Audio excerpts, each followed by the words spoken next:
ကဘာ IQ အမြင့်ဆုံးလူသား3ဦးလူတော်တော်များများက Einstein ကို IQ အမြင့်ဆုံးလို့ထင်နေကြတာပါ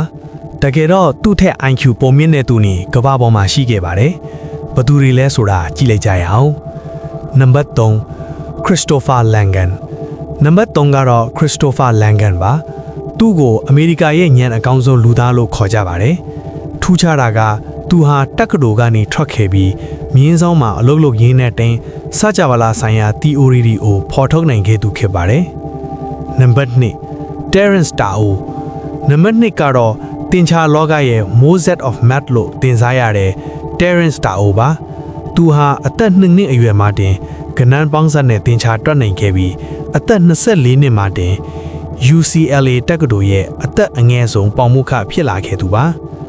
နံပါတ်1 William James Sidis ပါနံပါတ်1ကတော့တမိုင်းမှာ IQ အမြင့်ဆုံးလို့ယူဆရတဲ့ William James Sidis ပါသူဟာအသက်17နှစ်နဲ့ Harvard တက္ကသိုလ်ကိုတက်ရောက်ခွင့်ရခဲ့ပြီး